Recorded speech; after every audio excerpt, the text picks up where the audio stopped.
All right, Grizz Nation, we are back. This is the Fight on Montana podcast. If you're viewing this, Angel is not here, and we'll get into that in just a little bit. But he is unable to come because he had some car trouble. And so we have three awesome guest hosts with us today.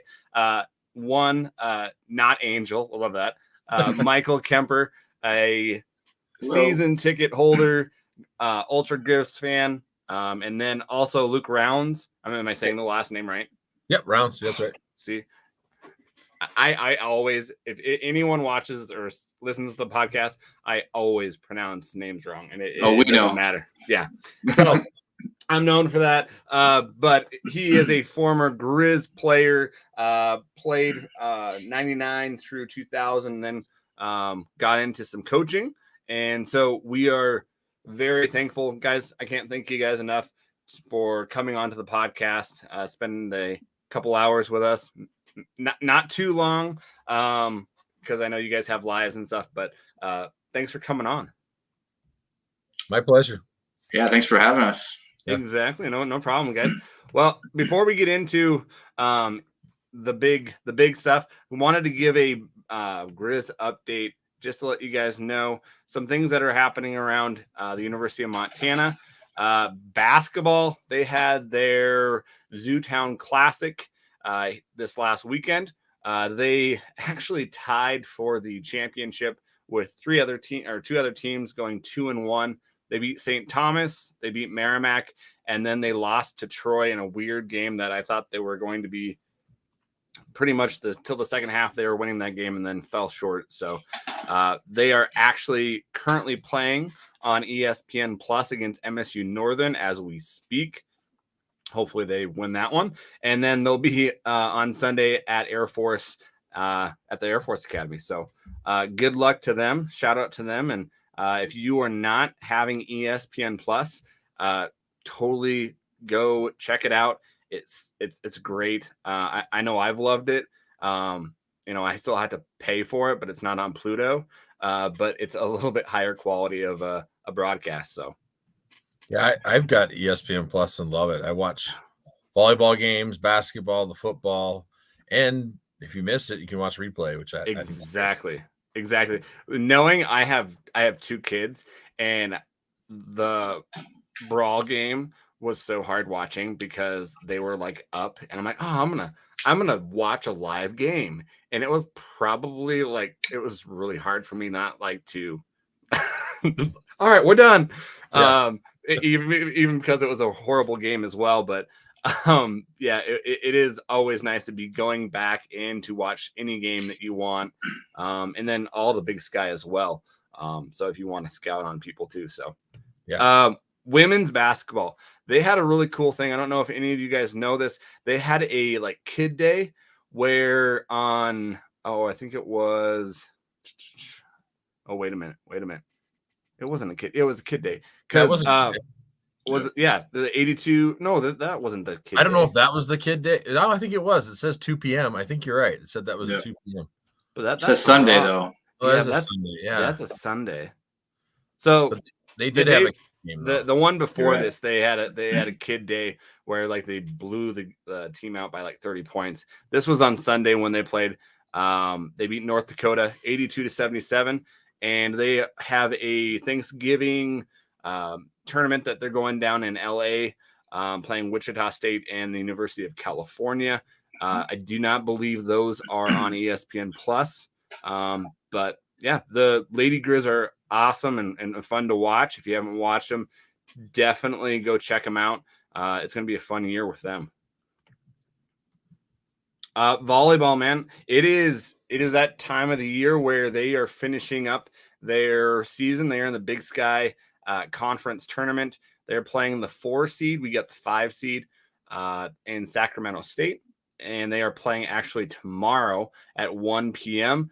You can follow that on ESPN Plus. So should be a pretty good game. They come into this game, the last 2 games, beating Idaho State 3-1. And then also losing to Weber State 1-3 in Ogden. So they are not going to be home at all. So you're going to have to watch them on ESPN Plus. Hopefully the ladies keep on rolling because they've had an amazing year. And volleyball to me is just an amazing sport because I know that I don't have the athletic ability to be able to jump and hit a ball and all sorts of kind of things that I don't have the skill for. So did you see that the coach just got Big Sky Conference Coach of the Year too? Yeah. So I was just going to go over that and just say, congrats to Coach Lawrence because she did get Coach of the Year. And we had her on the podcast, and she's like the nicest lady that you'll ever meet, down to earth. So good for her. Good for like how she's kind of got that program back into a spot where it's nice to see. And then also the players, right? Yeah. Carly Anderson and also Paige Clark. Carly got second team, and then Paige got first team. So congrats to them as well. Go cheer them on hard tomorrow against Sac State, and hopefully they keep on going and make the national tournament. That would be awesome. I don't think, and I don't know when the last time if we ever have made the national tournament in volleyball. So I don't know if we have either. I mean, we've had some decent teams, but I was fortunate we were back for the Eastern game. We went to that Grizz Cat volleyball game. Oh man, holy cow, those girls! I mean, they are good. Really good. I mean, that was a heck of a good time. So yeah, I wouldn't want to take, and I've seen like girls like take one of the volleyballs to the face and just like bleeding, and it's like they hit those things pretty hard. Oh yeah, they do. Oh man, I would not want to be the libero, the person that has to dig all those balls, because that would hurt. So, but let's get down to it, guys. Let's recap. Yeah, man, pretty much. Right? Oh man, it was not a good game, guys. Not how I thought it would go. It was like the 2019 version coming back. And so, what were your thoughts, Mike? What were your thoughts?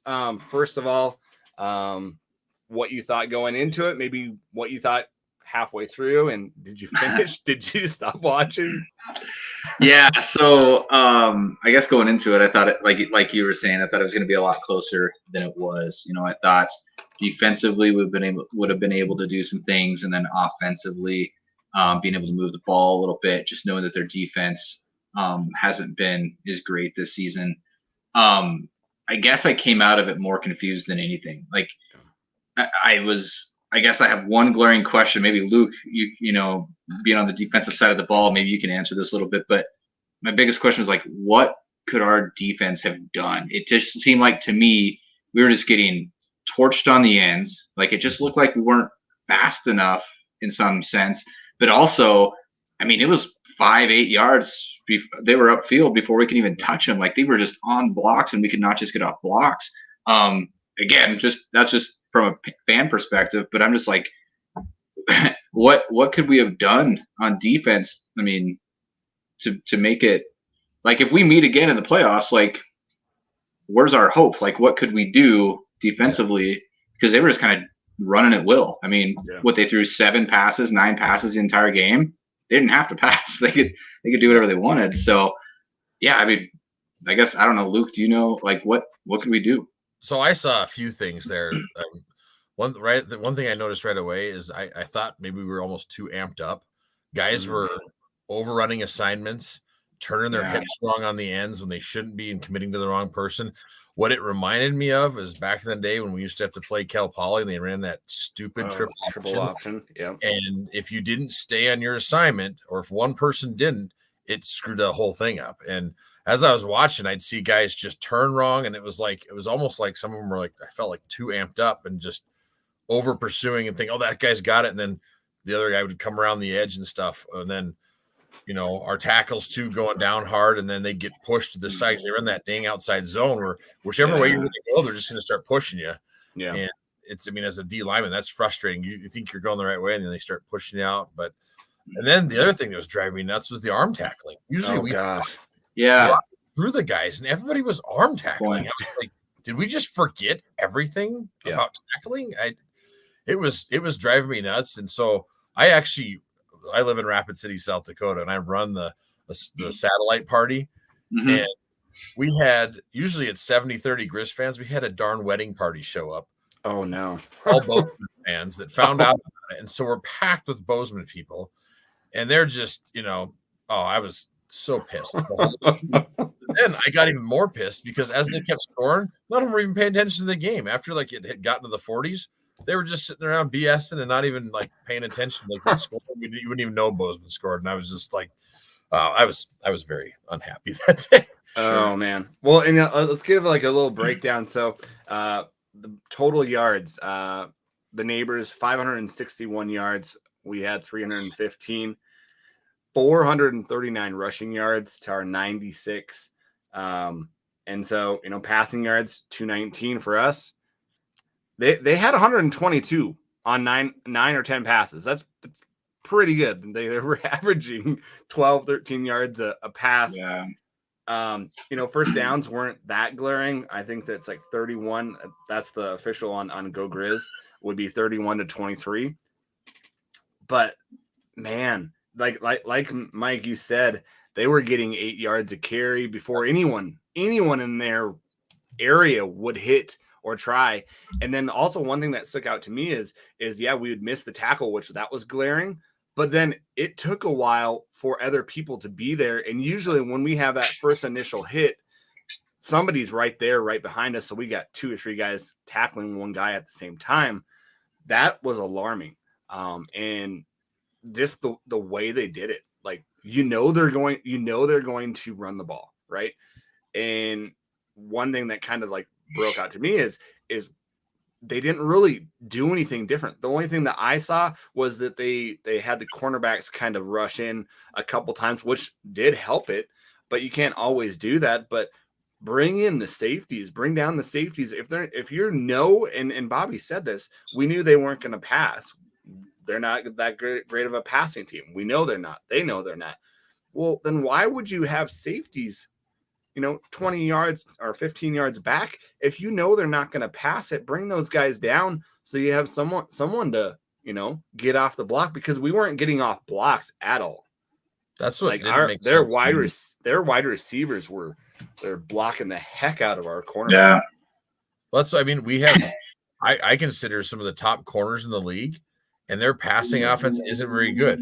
Man them up for the corners, two receivers they have out there, and put, eight in the dang box if you need to. It's, that's what they're going to do. We got Ford out there who's locked down, and, Walker or whoever want to put on the other edge, but we all knew what they were going to do. It's like, I just didn't know why we didn't adjust. And then, so I thought, okay, maybe at halftime. And then, when we didn't go for it on that 4th and inches, I felt like that was it. They're like, nope, we're done. We're not going to even try it. It felt like that was the point where we're done right there. I still had that point, basically. So that's a good point. And I wonder what the thought process was there, just because we had 0 success on defense. So why in the world would we give them back the ball? I don't know. The whole game, it didn't feel like if they were already starting on their side of the 50 or within the 20, they were finding the end zone. So was it that much of a gamble to go for it there on that 4th one? I don't know. Back to my point. Yeah, we wouldn't meet MSU again until if we made it to the championship, because they're on the other side of the bracket. Yeah. But a team that sticks out to me is North Dakota State. If we get past our first round game, just a power running football team. And I guess it kind of goes back to that, Luke. Maybe it's just assignment football and just getting back to the fundamentals. But like you said, missed tackles were uncharacteristic.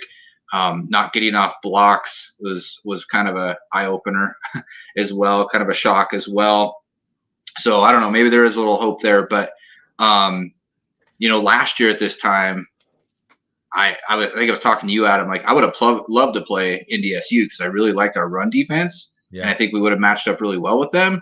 And like I said, leaving this game, I'm a bit confused. So I don't know what's like if we get out of that first round game, if I like that matchup still or not. Just kind of what we saw this weekend. But and the only thing with that, Mike, what's different is NDSU.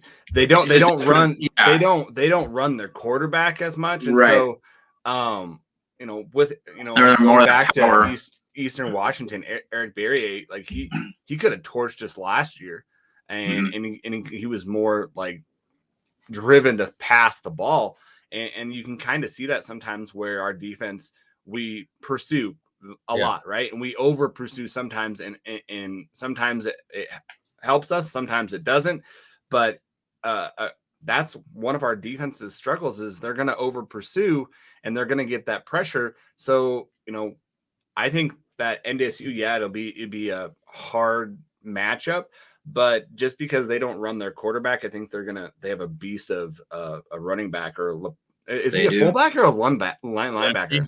He's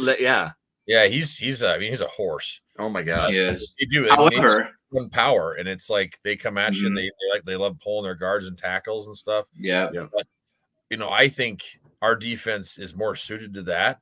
I agree. Than what the Cats did. I mean, like I said, again, that's really reminded me of that dang triple option or something, the way they were doing that. Especially, it felt like it threw us off when they had Chambers and Malott in, even though Malott went to receiver, he was then a receiver. You just got to treat him as a receiver then. But it felt like it confused the defense a little bit when that happened. They did look very confused. Yeah. I mean, like trying to play catch up every set. Like it's just But on that note, Adam, however, do you feel like we just created a blueprint for how to overcome our defense for other teams? There was already a blueprint out there for passing teams, right? Yeah, over the middle. We saw that last year, Sac State, James Madison. Yeah, so I think that was already out there. I think with rivalry games, they're so different. The passion and stuff is so different that you kind of have to take it with a grain of salt. And looking at what Bobby had said, that he and you never know what if you believe it or not. He says he hasn't watched the film. But I wouldn't expect it. If this is such a bad loss, they just want to wash it out of their mouth and just we're on to the next one, right? So if they do, I would hope we would learn from our mistakes. But this year, man, we haven't learned from our mistakes this year, and I don't know if it's players or if it's coaching or if it's both, or if it's just like, hey, we don't have the guys to kind of switch up what we're doing. Because in the NFL, and I know some bigger colleges, they have different schemes, right? If something is happening inside the game, they can go back and say, hey, we're going to play this type of defense. With our defense that we play, it's so different.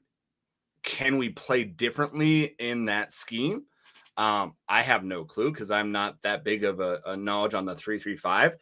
Right. But it just seems like the unwillingness to do that and just stick with it the whole game. And I put this out there, just it's insanity, right? It's legally the definition of insanity, and I have no clue. Well, I think that with the 3-3-5, one thing they could have done is, like, instead of having the three down linemen, you could have taken and thrown Alfred out as one more D lineman. We have big guys down there, and then where O'Connell plays, put another one of our regular DNs out there, and then move O'Connell, just kind of shift them all around. So we're putting bigger guys as the backs, and then that nickel position, have like one of our bigger linebackers in there, and just bring the bigger guys down in there, so we don't have all these little guys, and really just hammer the box there and stay to your assignment and stuff. And it just, some of those holes were crazy because it felt like they were confused, thinking, oh, he's going to get the ball, and they'd over pursue because they just like, oh, we're going to try to attack it beforehand. And then usually we see our defense just swarm to the ball, and you didn't see that at all. It was a guy falling down here, a guy falling down. There was even a couple of times you see Robbie missing tackles, who doesn't miss tackles. Guys, it just felt like every guy on the defense had about their worst game they could have on the same day. It didn't look like the defense I'd seen before. On our defensive ends, like you would think, and then I was going into this game like, okay, we're not going to want to over pursue on our ends, right? We kind of, and like you said, Luke, is we kind of have to play it like an option team where we have to keep them contained, but our defensive ends were coming in way out, and that just left holes, like huge holes huge holes. And especially so for that outside zone they run. Oh. They love it if you over pursue in that outside zone. It just sets it up. It's yeah. It was so hard to watch, and like you said, we didn't get the pressure, and that probably wouldn't have happened because they didn't pass the ball, right? We're not going to be able to get the pressure, but you would think that how we pressured that would have gotten some pressure on their running backs, and I think we did it sometime a little bit in the second half. But I also think in the second half the neighbors kind of put their legs off the gas pedal as well in some instances. I think, and that's nice of them because we weren't going to be able to do anything. But 0 sacks again, couldn't come off the blocks. And Robbie needs like 14 or 15 tackles now to be the all-time tackle leader in Big Sky history. So hopefully he can get that. But man, I didn't want to, but I kind of wanted to, but I didn't. I didn't want to get depressed. Like just to count how many tackles we missed, go back and rewatch it, because man, there was 3 or 4 tackles per play. Yeah. Well, I usually rewatch every game. I didn't rewatch this one. No. I was like, I just can't. No. And I don't know what it is about the litter box, but apparently snappers hate it there because gosh, we launched one, and I don't know how our punter isn't trained to boot it out of the end zone. Right. Well, like that's what I was going. Like he was running towards. I'm like, just kick it. No. Yeah. Touchdown. I mean, usually our special teams is so on point, and it just hasn't been this year. No matter how much Bobby said that, it is, and all this, it's just like, man, come on, it is. It's struggled this year some. Well, and Patrick Rohrbeck has been an awesome punter, and I think by the end of his career, he'll probably be one of the best punters in Montana football. And from my perspective, I've interviewed him. Like he bleeds maroon, right? He's not gonna be going anywhere else. This is his number one school, and so I think we've got a good punter. But how many blocked field goals and extra points I haven't even seen the freshman Camden Capser since the first game where he missed 2, and they haven't gone back to him. So it's crazy with how we are in special teams. And even they were kicking to Flowers. They were Flowers. They weren't scared one bit. And Flowers would get maybe 15, 20 yards, but he wasn't breaking like we usually see. Yeah, we weren't getting the wall set up and stuff, and just it was such just a weird game. Like you said, it felt like 2019 again. Yeah. And I mean, I think about they had a lot of plays with Tommy last year, and we just stuffed them. Yeah. And got it. But this year, man, it was that was. And so when you asked me how we felt going the game, I felt confident. I thought we were going to beat their ass. I felt confident about it and stuff, because after I saw them play against NEU and Northern Colorado, and then how we played against Weber when we had no offense, I thought, man, we're going to put a bunch of points up and all that. And then we fumble the ball on the one again, and just the mistakes. It just felt like we just one thing led to another, and we just couldn't find that piece to overcome it. Yeah. Well, let's go into the offensive perspective. You guys have any last thoughts on the defense? I'm just so glad that we get another game so they can get it right. I mean, after the game, my wife said that. She's like, I hope we make the playoffs, because I don't want the seniors this to be their last game. That would be terrible for this to be your last football game ever. And I felt the same way. I was like, when I found out we got SEMO, I was like, thank God. Now we can, have a get right game, hopefully. And hopefully, that's later though. So. Yes, we'll get to that later. But the offense, we had that great first drive, and I thought we had a chance. We're like, okay, we went. This is going to be a high scoring game. We were going drive for drive. Second drive did not go well, and going further on, the play calling was predictable. We were taking some longer shots. That was nice to see. But Lucas wasn't himself, and you could tell by that, because when the pocket would collapse, he would just look around and just like, okay, I got to throw the ball, because he just could not run. And so that's kind of leery to me. Like, okay, if we can't have him, and he got hurt, third quarter, and I think, he slid, and, that his brace kind of got caught up in the grass or in the turf and kind of did something. I don't know how you come back, you re-injure that knee, and we can get into this later on. But things were not going our way on offense after that first drive. Yeah. And so, and we've been going over this all year, it seems, just not willing to take the risk, not willing to just, hey, we're going to go for it. And I really feel like we've wasted 2 years of a special defenses, not willing to make that jump. But yeah, and fumbling it again, like you said, Luke, and I don't even know why we're running. Like, why are we running a RPO on the 3 yard line? Just go I formation and throw it in, like run it in. Yeah. If you have to, put Braxton Hill back there as your fullback and bust the hole open. I mean, run ISO or something. I mean, come on. Exactly. And that seemed to be a pretty common thing, those goal line offenses this year. And I mean, this week it bit us in the butt. I mean, there's been some times this year where it's paid off, but I think I've had conversations with you before, Adam. Like, what are we doing? Like, why is that our offense down there? But I don't know. Coaches know more than I do. But yeah, you bring up a good point. Like that shouldn't have happened. Like, no. Well, and even if you want to do something kind of like that, like put 2 running backs in there. Do something where you're not gonna, a quarterback that has a leg brace on that hurt his knee, and you want him to run it where he can't run. He hasn't showed you all game he can escape pressure, and you want him to be able to act like he's going to run where they know he's not going to run because he's hurt. Yeah.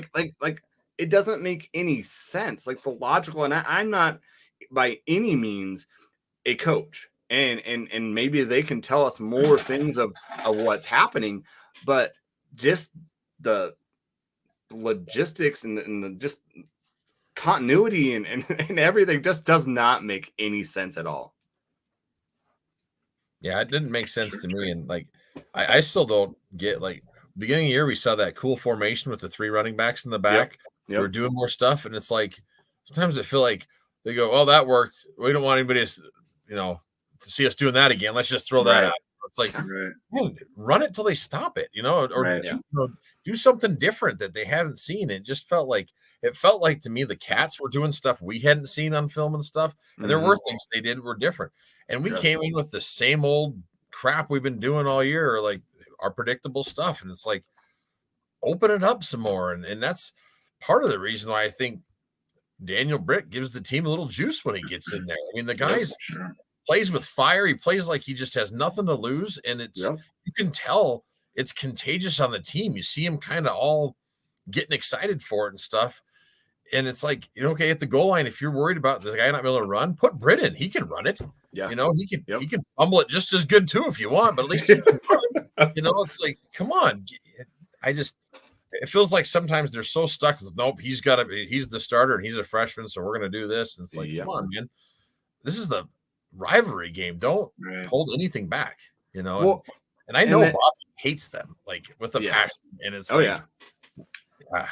and the offensive play calling, like, you would think, like, and I had talked about this to Angel, like, in the beginning, like, hey, going in from last year to this year, we've got to see something. We've got to see something different. They've got to take risks. And that first game where they, like you said, Luke, they had that 3 running back. I was like, all right, we're starting to do something here. And then we saw, in the Weber State game and some other games where they had 2 back there. And I'm like, okay, we're doing something a little bit different, but they never go back to it. And it's like, I know Bobby and the coaching staff is like, we don't want other people to see it.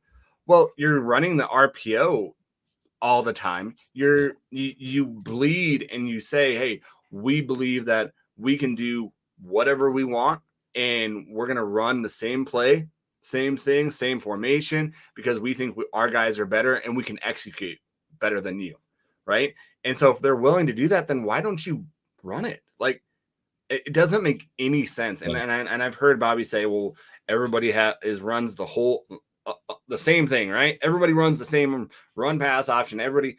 Well, if the neighbors can have their whole right side of their offensive line get hurt, and then play freshmen and sophomores and run it down the best run team in the Big Sky, then we should be able to do that too. Yeah. And it just infuriates me because it's like we're stuck in this first stint of like what Bobby has been doing back in the early 2000s of like what he wants this team to be. And I really feel like, and we can get to this a little bit farther down the line, but we need some different we need new blood. We need somebody with a different perspective, a little bit more youth in the coaching staff. Well, and it always baffles me that we've got Rosie, we got Fenn, and we have Pease, all who have been offensive coordinators. I mean, Pease was the OC at Boise State for a time. Yeah. You know, I mean, like if Rosie ain't getting it done, have Pease make the calls or something. Yep. Or, you know, I just, you know, it almost feels like I worry about this, that they're all too good of buddies, that they don't call each other out and you know, be like, hey, you screwed up. We need to fix this. It's like, oh, we're all too good of friends here and stuff. You know, Bobby needs to be their boss and give him correction in the right direction so they can fix it. You bring up a good point, Luke, about fantasy too. Like this is the first year with him on staff in that position. And I guess coming into the year, I was really hopeful for our offense, just having that quality control coach.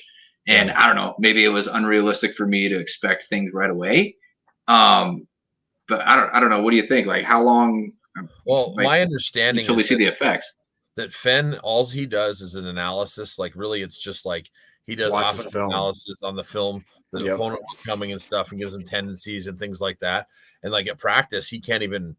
Like I hear he just shoots the ball with like the media guys and stuff because he can't practice and stuff. He's just like same with whoever our defensive guy is too. They can just watch film. It just speeds up the process, I guess, is what. And Bobby said that at like some of the QB club meetings and stuff. It's like they can only do like analysis and that's it. But even with the analysis, they can still talk with each other and stuff. He just can't be like coaching the kids. He can still talk to Rosie and be like, hey, this worked for us, or I've got this idea and stuff, and you know, come up with some new stuff. And if it's not working, you got to do something different. Like you were saying, that's like the epitome of insanity. We're over again expecting a different result. It's like, come on. Yep. So, all right. So I have another question. What is going on with Bergen? Like, where was he? Well, and that's my next thing that I had here is I saw 5, but I don't think it was Bergen. Well, I saw Graves out there because he was. I saw Graves. Yeah.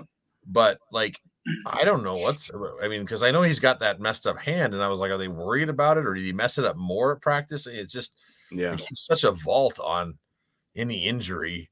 It's I think he had a hamstring injury in the beginning of the year as well. Yeah. So it's like, did something else come up too? Or not? I don't know. Yeah. That's I mean, he was our superstar last year. Yeah, he was in this game. Yeah. It's like, so I don't get why. I mean, that's why the only thing I can think of is that he was hurt more than we think or that we knew and couldn't go. Yeah, that worries me a little bit. Moving forward in this playoffs too. And also, you know, you think of like our playmakers, right?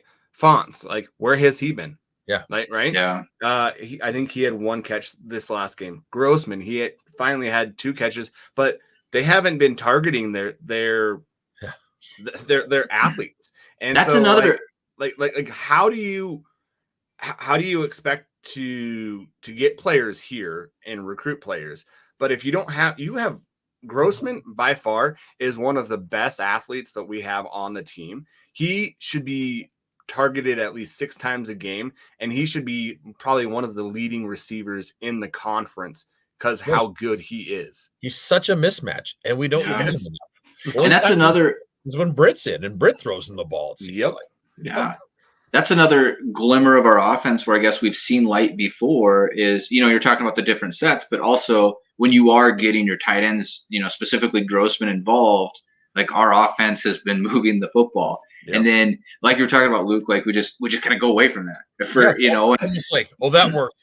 Well, we don't, they'll know next time. So throw that one out. It's like, no, right. Again. I mean, it's working, keep throwing. I throw him the ball until they finally stopped him. It's like he's such a mismatch out there. And why we don't use that more, I don't get it. And like you said, with Fonts too, I mean, at the beginning of the year, we heard Pease saying this is the most talented wide receiver room that he's ever seen. And we're not spreading the ball around to him. Exactly. I don't get it. Well, and this kind of goes into my like next kind of like question to you guys. We lost this game, right? On to the next one. Honestly, if we don't make like how we're structured, I don't see, because last year, like Mike and I went to the game last year. That was an anomaly because what I think helped us in that game was they had a quarterback that wasn't a truly running quarterback in what's his face, McKay. And so I think that kind of helped us at the beginning. And then they were like, oh crap, we got to do something. So they threw Tommy out there. And I think it was too late where our guys were just like, oh, there's blood in the water. And they were just attacking. And so knowing that, hey, they got Tommy and then they got this Chambers, which I didn't think he was going to be playing like this. Like I saw him at Wyoming a couple times. He didn't play like this. Which I think probably Wyoming wishes they had him back, but crazy. I just don't think that if this is how they're going to run their system, it's going to be hard for us to win another rivalry game. Just because how we have our defense. Yeah, we're going to have to change it up and do something. I mean, like I said, playing like an option team, and that Chambers is a dude. I mean, he would be a challenge for anybody to tackle, and so you can't be arm tackling. You got to drive through him. The biggest thing I'm hoping for now actually is going, all right, Vegan, take that Colorado job, man. Keep loving them and take that, But it's like that's where I don't understand why we won't play more freshmen. Look what the neighbors are doing with all these freshmen, and like all around the country. I mean, look everywhere. There's freshmen out there. These guys. It's not like high school was back when I was playing, where you didn't have a lifting program and figure it out yourself. You got to college and registered, and you put on 40 pounds. Most of these programs now have lifting coaches, and they have these summer programs. So they are ready to play when they come in. I mean, last year we did it because we had to with like X and Bergen and stuff, and they did great. And now this year it's like, nope, we're not doing that anymore. We're going to go back to 2007 where this is how we did it. And it's like, man, times have changed. We got to change too. I mean, Alabama's changed and they keep winning. We do it too. Yep. Well, and that's that's my next question, guys, is where it's not us.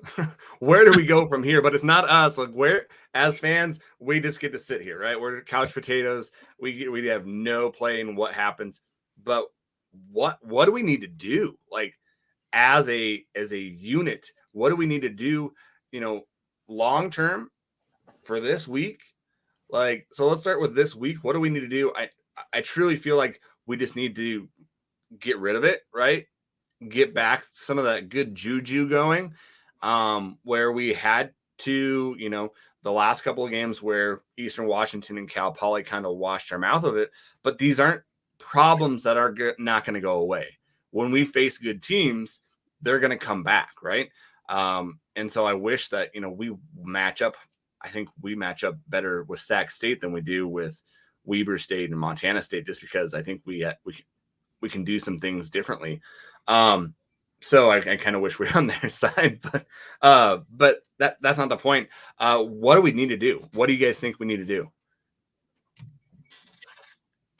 Mike, you want to go or you want me to take it? Okay, I guess I'll start. So you were talking about this, this week.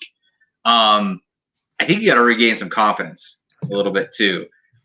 Just looking at that game, like it looked like the defense could not do anything right, and with the exception of a few corner blitzes that were kind of successful, it just was not a great day. So I think even offensively, I mean, it was pretty quiet, but I think, you guys talk about the play calling. Yes, I think part of that too, and maybe I'm wrong, but part of that was we got to play catch up now. So we're kind of throwing our script out the window and scrambling, trying to figure out what to do here. But I think across the board, you got to gain some confidence back. And I think that just comes from like how raising the bar, having a full week of just a crisp practice, film session, whatever you guys are going to do all week, and just be really crisp with it. And then go out. I think you perform really well this week, and then you kind of breathe a sigh of relief moving forward. That's this week. I'll wait until Luke answers on that, what he thinks, before I go on to the year, the long term. Yeah. So I agree with this week. I know that, like, Hawks said they weren't going to watch the film. What I've heard is they actually cut it up and just took pieces out, like that they could learn from, and did more of a cut up rather than watching the whole thing. But again, you got to flush it. And the one thing college athletes are good at is you're good at flushing it away, because you can't dwell on it because it'll just bring you down. So they've all flushed it and stuff. And the good thing, I think, especially coming to this week, is they don't have class, I think, Wednesday or Thursday. And so Wednesday they can spend extra time watching film and stuff. And then practice is going to be early at night. I think they got 9:30 practice on Thursday because of Thanksgiving. But like when I was there, it was before we had buys. When we'd have playoffs, I loved the fact that we had playoffs and Thanksgiving. We'd all have Thanksgiving together as a team. We'd usually go down to like one of the buffets or something. They used to have one at the mall, and we'd all eat together and stuff. And it really, would bring you together as a team and stuff. And so I think they're really this week, they're going to focus on bringing them all together and, going back to some of the basics like tackling and stuff. But this is going to be that, I think, for the defense too. I think they're going to come out just pissed. And I feel bad for SEMO because they're going to come out and just blow them up, especially if they're running their third string quarterback and that Carter guy isn't in. Because I've heard that he's got a hurt foot. They're going to be out for blood. Especially like, I think too, like Pat O'Connell didn't make the buck list. Ford didn't make the buck list. And that's, Ford, that's not his fault. They didn't throw him. They were throwing him. Well, usually these stupid playoff teams will throw at you. The same thing happened with Trumaine Johnson. So I'm hoping they throw at him. I hope he picks him. I think our defense is going to be out for blood. Just because it was like the whole unit as a whole just couldn't do anything right this weekend. Everybody just was off everywhere. I was like looking for someone to do it right. Like I said, even Robbie, who usually is very good at run defense and tackling, was missing tackles and sliding down, and it just was so untypical of everybody. But and it's crazy. You mentioned Luke, the Buck Buchanan, like you don't get Justin Ford, you don't get O'Connell, which I thought even before he missed those games, I thought he would be on the list and kind of farther down. But Robbie is there. Yeah, that's like right. I was like, well, what? Like, okay, he's had a great year, but like, I don't. Yeah. Has he any interceptions? Like, I don't think he's had maybe one. So. I don't think I saw one in his stat line. That surprised me that Robbie was on there. Yeah. And I saw a tweet from Justin tonight. He's not very pleased about it. I didn't see that tweet, I think. He was like, don't screw me over on the All-American list. They shouldn't. If people know, the guy is just he's no one's gonna throw at him and stuff. So but and it's kind of been kind of cool because he's been interacting a little bit more than people usually players do. And so that's kind of been cool. I don't know if he'll get in trouble for that, but he might never know. Going, I'm a senior. I don't care. Right. Exactly. What are you going to do? Well, guys, long term, what would you like to see? I know that we've got, and I mentioned this, we've got to make some changes. We've got to make some changes definitely on our offensive side of the ball to get some youth in there. We have not had a All-American lineman for how long? We haven't had a quarterback that has been developed in our system for at least 10 years. And so, we can't keep on just going back to the transfer portal and saying, hey, what can we fill here? Because that's great and all, and we can do that for a little bit, but that hurts farther down the line. Yeah. And I'm sure they'll try to do, the same thing that they did last year with transfer. But when you don't get those guys, it affects your depth. And our depth right now with our offensive linemen, I don't know where it's at. I would think we've got maybe 5 good guys. After that, it's kind of dicey. And so those are the aspects where I think we haven't been recruiting, and that needs to look at it too. And I don't know if and I love Coach Green to death. He's a good guy. Is it coaching? Is it what we're looking for? Is it, hey, we're not willing to go out and do it. We just want the guys. And this is what kills me. They only go after the guys that come to the camp, right? Those are the guys that they kind of fix on. And that's great if you want to fix on those guys because they want to come to your camp. But there's a hotbed of talent in Washington that University of Washington is getting up and other people, and you're just leaving that hotbed of talent there where you could be going, 8 hours? Yeah. 8-hour drive? And going to get some of this talent. I just don't think we're recruiting well enough. I don't think we're using our facilities. We have the best, if not, top 2 facilities. There's no way we shouldn't be getting a all-conference quarterback that wants to come play at Grizz, right? We shouldn't be getting at least 2 offensive linemen that are studs that want to play. And those, I think we're doing really well with our wide receivers. They're good. I think our running backs are good. Eli Gilman is going to be amazing. I'm excited for him. Yeah. He's going to be really good. But I think that the fundamental parts where you win is in the trenches, and we're not winning in the trenches.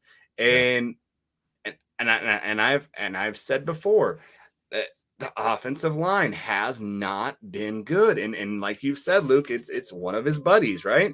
He's taking him everywhere he's gone. Well, so Chad was there when I was there.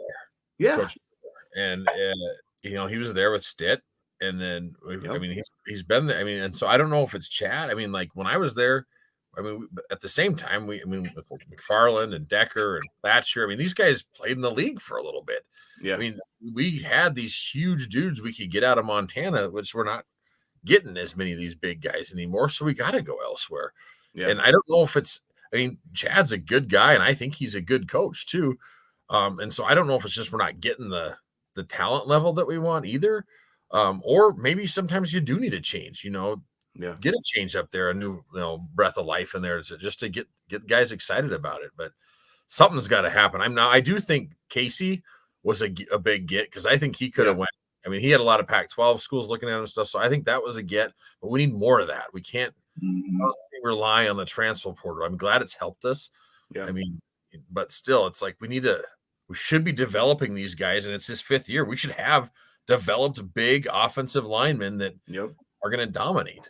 Well, and some of their guys that they've developed or they're trying to develop, if you look at their bodies, they're 240, 250. And so they're really not quite ready to be those every down, offensive linemen. I'm glad that we got Liam Brown too, because he was thrown in there as a freshman. I think kind of got hurt, but he's got some upside.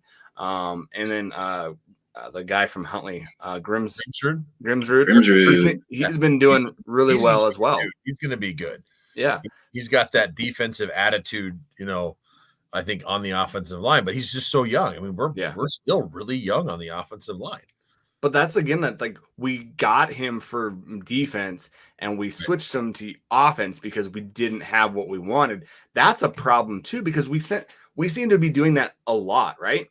We, Carson Rosted, right? We had him. He was a quarterback. Now he's a linebacker. And then I think Levi Janicaro, he was a running back and now he's a linebacker. And I think that's good that you can do that, where you can kind of get those athletes and kind of put them where they want, but at the same time, you've got to hit on some of these things too. So a lot of that though, too, so when I was playing, we had the same thing. We had a lot of guys would come in as one thing, like the current D coordinator at Sac State, Andy Thompson. he was a quarterback as a freshman and finished as a starting linebacker for us. So, I mean, we had lots of guys that would come in one position and then switch to another. I mean, like, on our first day, a redshirt freshman, I came as a defensive end. They went, oh, no, you're going to go play D tackle and you got to put on 45, 50 pounds. And then they took a bunch of the guys that came as linebackers. You guys are going to go play DN now and stuff, because you recruited guys that were athletes and stuff and would change positions. And we saw a lot of guys, too, that came in as defensive linemen and they'd switch to offensive linemen and stuff like that. So that stuff doesn't, like, I guess it doesn't bother me or surprise me when we do that, because these guys, you know, I mean, how recruiting is, you might bring them in and say, oh yeah, you're going to play this. Then you get them there. Well, now they're in the program and really needed them to fill this need because they're a dang good athlete, especially these smaller town, you know, Montana kids. Some of them play quarterback just because of the fact that they're the best athlete out there. So it doesn't surprise me that we do that. And I don't think that's a terrible thing. But at the same token, when it comes to like offensive linemen and stuff, you got to have the right build or structure, or at least, I mean, even if you're bringing them as a redshirt, if they have the right frame, then you can put weight on them and stuff and do that. And if they have good feet, but just bringing in somebody, I mean, and hoping that's not what we want. Yeah, definitely. Mike, what are your thoughts on that, just with recruiting and what you think on where we're at? Yeah, so I guess the first thing that comes to mind is, you know, you had another fan, Corey Rutan, on the podcast 2 years ago. Yeah. And he said something that stuck out with me, is like, first and foremost, you have to win the state. Yeah. And I 100% agree with that. And that's everything from, you know, the marketing, recruitment. I mean, everything, just getting all that buy-in. And with that recruiting aspect, I mean, just making it a destination. And I think we still are. But something Houck said earlier this year is, you know, linemen just don't grow on trees. True, but our neighbors down the road, and this is what I mean, kind of by win that state with the recruiting too, they're on what, second, third string players, and they're doing just fine on that in the trenches too. So they're out there. We just have to get them here, you know. And I think something that scares me moving forward, and somebody, I don't know who was reassuring me that we do have like, for the NIL, we do have like a Grizz collective, but all I hear about is this Bobcat collective. And I see, you know, their players on TV, on commercials, you know, the Rock and R Bar, some lawyer firm, things like that. I'm seeing a lot more of that, to where, you know, Bozeman is kind of that destination for, hey, we're going to take care of you. We have, you know, this collective, the linemen are, you know, they're doing these shirts with the linemen to get the proceeds for. And maybe it's true that the U of M is doing that well. It's just quieter, but that's an added battle, I guess, moving forward with that. But you know, like, you want to be the university, you want to win the state, and you want Chris shirts walking around everywhere, not the Bobcat stuff, not the yellow stuff. And I think, you know, there's quite that shift right now in that, to where their fan base is growing a lot. Not saying ours isn't, but there's a true battle in trying to win the state right now. And it goes all the way to recruiting for sure. And then the effects out on the field. You know, and I think the department does a good job. You know, we have the Champion Center, which is awesome. We're building this new indoor facility, which is great, because it just sounds like Friday MSU announced they just got the funding to do the same thing. So, you know, here they come. So, you know, just that constant battle to win the state is always going to be there. And I'm not saying you're only going after players in the state, but have your pick of who you want. And then that also trickles into out of state too. Like I was talking about linemen, all their linemen are not in state, you know, but for some reason that's where they're ending up. They have a big pool of linemen to pull from where they can play right away.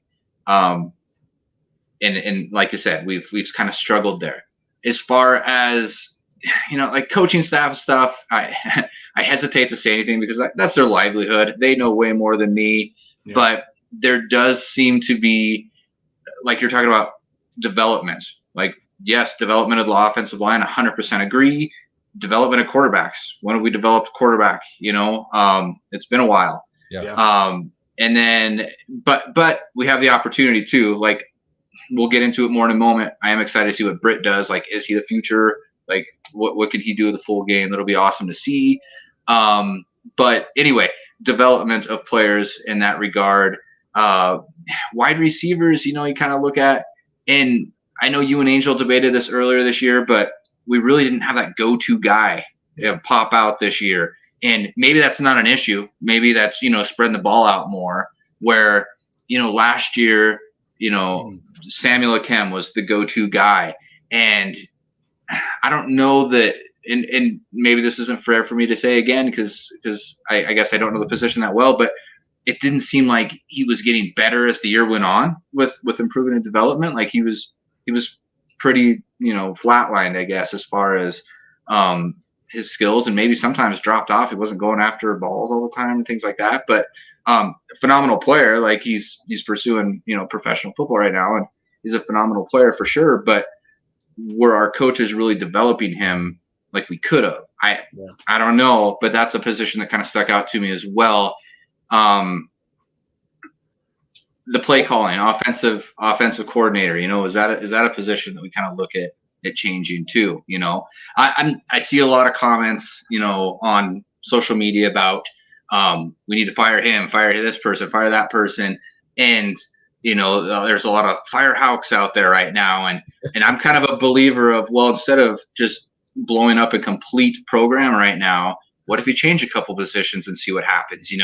Going back to the Stitt era, I know there were a lot of mixed feelings on Stitt, where maybe, should we have started with just replacing the defensive coordinator and Jason Seymour first and see where that went? I don't know, but like I said, I mean, it's definitely playing with people's livelihoods. Everybody talking about, firing and all that, but I guess I'm just kind of rambling now. But offensive play calling, development of quarterbacks, maybe some wide receivers, offensive line. Those are kind of the things that are glaring to me. And then just like you talked about, the ability to adjust on the fly. Well, I think that you kind of said it perfectly. A couple areas that you have pinpointed haven't been developed or haven't been recruited or you haven't seen gains in, right? So the offensive line has been stagnant. And we don't know what has been done to get that going. I know to get it more lively, to get it more development, to get more guys in there. It doesn't seem like that. We don't know. We don't know what's going on behind closed doors. But the quarterback position, the offensive lineman position, and coaching, that has to be addressed. And from fan perspective, it's not getting better, and to us, it doesn't seem like it's getting addressed. And so I think of it as a teacher, right? If my kids aren't learning, because I'm a teacher, then I'm going to be told, hey, come in here. We've got to teach you something else. You're going to have to do this, this, and this to get your kids higher, right? So I would expect the same thing as a coaching staff, but it's not getting any better. So we've got to do something, because if you're just going to, do the same thing, other teams are catching up to us. Yeah. And it's the Cats, it's Weber State, it's Sac State. Yeah, they came. I mean, Davis is there. So it's not the post Bobby coming back kind of big sky where you can just run down, your running back and just run. And things change, and we have not changed. We have not changed from those things. And if you're not willing to change, then you kind of have to get out. And I 100% agree. And I don't hope your listeners aren't just thinking we're just naysayers all the time. Like, there's some bright spots too. I mean, like Ronnie Bradford, that was a great get. Great get. The things he's done with that cornerback room are awesome. But no, what I was going to say is, man, I just lost it now. Shoot. It'll come back to you. It will. I was going to say with the coaching. I think that what has happened was last year we were so close. It felt right. There was James. I felt the two best teams were North Dakota State and James Madison. Yep. And then us is how I felt last year. And so the fact that we've kept this coaching staff together for 5 years is unheard of. Usually you have, especially when you're doing well, coaches get plucked because they have better opportunities and things like that. Yeah. we've kept them all together because I really think there was a belief that last year Bobby said, hey, let's stay together. We can win the whole dang thing next year. I mean, heck, I thought that thing in the year. I was like, man, our talent's back. All of a sudden, we're getting Lucas Johnson, who should be amazing. You know, it felt like we were a quarterback away, all this stuff. And, you know, it felt like that at the beginning of the season. And then the Idaho game happened. And then, he's hurt. We barely lose the sack. And it just didn't pan out like we wanted. Now we have this another opportunity, you know, the playoffs. Everything's off. I mean, we can do whatever we want. I mean, who knows? We could go on a run here. It could happen. But I think that's why we had the coaching staff stay, was because of that. I mean, Pease was getting looked at last year, and other people were too. So, I mean, I guess I wouldn't be surprised if we don't lose a few members. Yeah, I think so. Other programs or have opportunities where they go ahead and take it, because I think they stuck around just to see what would happen.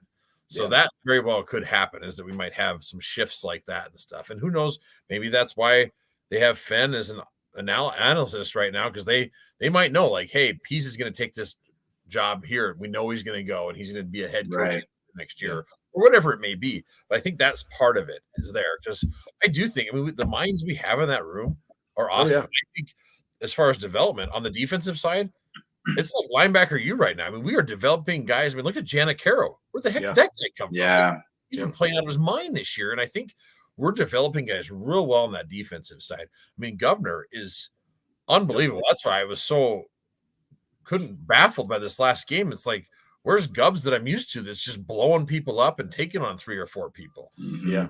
It just was weird this last game. So that's why I think they're going to flush it and move on. But that defensive side, it's like you can see us developing people there. We just need to do that on the offensive side too. That's the side that just doesn't feel like that interior stuff that we're developing as much as we should be. Yeah. So that's what I was going to say, was on the coaching side of it was, you know, maybe for me in particular as a fan, I just kind of get sucked into the impatience. Like, maybe I just need more patience. And I think a lot of that comes from, you see like Coach Eck at Idaho turn it around in a year. You look at Troy Taylor and what he's done at Sac State in a year, Vegan, what he did at Montana State in a year. I mean, you can go on and on, but they're all different situations. That, I mean, the cupboards are some are full, some are bare. I don't think our cupboards were bare really with Montana coming in, but maybe I just need to be more patient as a fan and not doom and gloom right away. And I don't think I have been, but you see fans out there, like, again, like, fire everybody, fire the whole staff, you know, fire Houghton.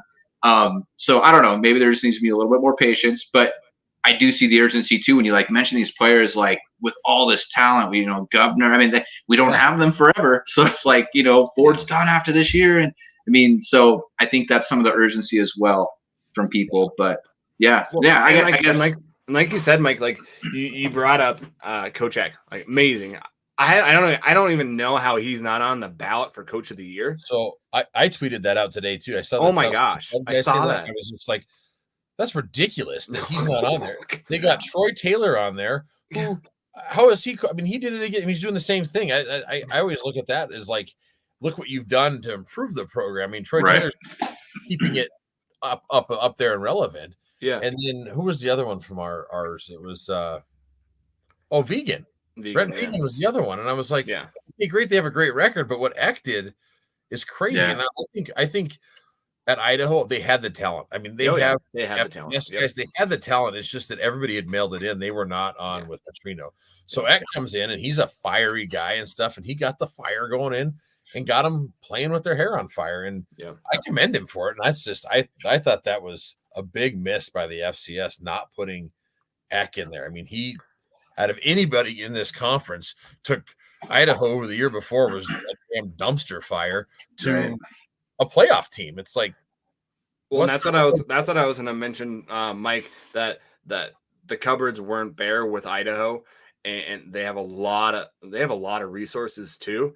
Mm-hmm. And you know, Vegan, he inherited a Coach Choate team that was good. And with the scheme that they're running, all they need is a quarterback that can run and a running back that can run, because they're developing those linemen. You know, Sac State, they're in a kind of a niche where they have talent all around them. So they are in a kind of a good atmosphere where they can get guys that are studs, right? I think they said like what was it, like 90 kids in their team are California kids. Like they're almost Yeah, they did. It's like something like California. I was like, I thought that was a crazy stat to me. I was like, but like you said, you got Sacramento right there, Davis. I mean, the pool that they can pull from. Oh yeah, massive. Well, and it kind of and kind of go back. It frustrates me because if Portland State can get offensive linemen that are big, that are pretty good, then we should be able to get offensive linemen too. And it just pisses me off because we come on a recruiting trip. We're not going to show you where we play because we don't want you to know where we play. Exactly. What do you think about Coach Green being the recruiting coordinator as well? Like he has like 2 full-time jobs right there, being a running backs coach. Well, and the recruiting. Another guy that's like helping now. Yeah, Keaton Johnson. Yeah, that's helping. He's the operations of player development or whatever. Yeah, man, that's just got to take a relief off of Coach Green. Because I was thinking about that. I was like, how do you do both? Like that. I still think we should have a full time. Like that's all they do is especially. Yeah. I wish Houck would. I've seen some more of it where we're sending out like those tweets on like "good luck for your game this weekend" sort of thing to the kids retweeting them. But I mean. I know how hates social media. It's here. It's the now. Kids love it. Yeah, it's the fan base, Luke, and I know that you do this, and I know I do this as well. Is if there's a recruit that says, "Hey, I got offered to Montana," like our fan base. I know that some people feel like it's kind of crossing. I have no ties to the University of Montana. I do this podcast for free. I don't get paid anything, and so like. I'm not giving them money. I'm just saying, hey, congratulations, go Grizz. Hey, we'll love to see you wear the maroon and silver. Like, Grizz Nation needs to be doing that and showing how big of a fan base that we are. That is not getting used. It's surprising to me, like because of Twitter, because I do a lot on Twitter with Grizz because I'm really active on there. But it's surprising how many like players will direct message me. Like high school kids and stuff. Yeah. And so when that first happened a few years ago, Justin and I know each other. So I called Justin and was like, hey, I'm not violating anything. He goes, no, you can talk to him and tell him that you like the university. You're not doing anything wrong because you're not affiliated with us. I was like, okay, cool. Yeah. But like kids will ask, like, how do I get recruited to Montana? It looks awesome up there and stuff. And like the first thing I always tell them, go to the camp. Go to the camp. But I'm like, but then I'll tell them stuff. I'm like, what do you need to know? I'm like, hey, if you have any questions, hit me up. I'll tell you about Missoula. I'll tell you about the program. And I sit there and try to pump it up because I've heard stories about Sammy when he was getting recruited coming to the game, and people going, hey, you're whoever that fan was. Thank God they did it. You're Sammy. Here's your stats. And he's like, how do you know me from Oklahoma? You know, those kids get jacked up about that and stuff. So that's why. I think as a fan, I want to help the program if I can. And as a former player, it's like I want those kids to come here. So I want to see the Grizz be successful. So if me retweeting their little thing or reaching out saying, hey, nice job. Hey, you should come here. Even though sometimes because I got some cat followers, they'll pipe in too and be like, no, you should come to the Cats. I'm just like, no, don't listen to that idiot. Come to Montana. But we need more of that. And like the NIL collective, that is real here. But still, like you said, I've seen like Pat O'Connell on a few commercials. Marcus Wellnell. Yeah, we should see more though. I mean, it's like and see, my thought process is there's some legal things happening with the NCAA that are going to be trickling down, I think, in this next period in January.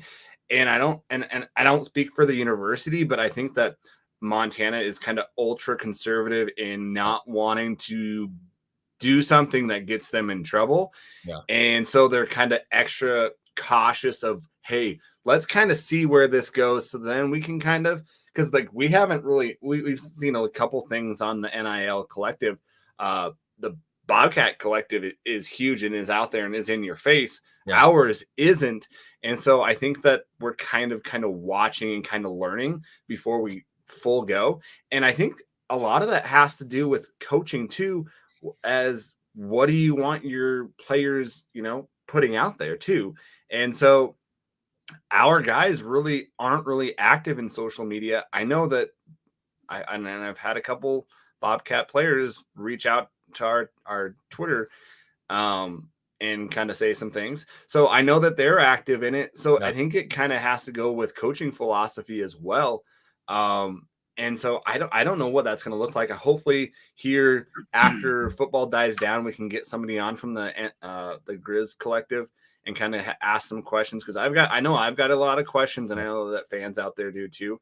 Well, I think that guy that runs it said he would be happy to join on like different podcasts and stuff. Yeah. But I think the coaches do limit our guys, because Ford had put out a comment after I think the SAC game, and it was out there just for a few hours and it was gone.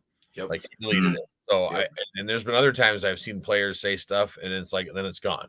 Yep. And so there's definitely handcuffs there by Bobby, I'm guessing, or somebody saying we don't do that here. Well, and that's gonna and sorry to interrupt you.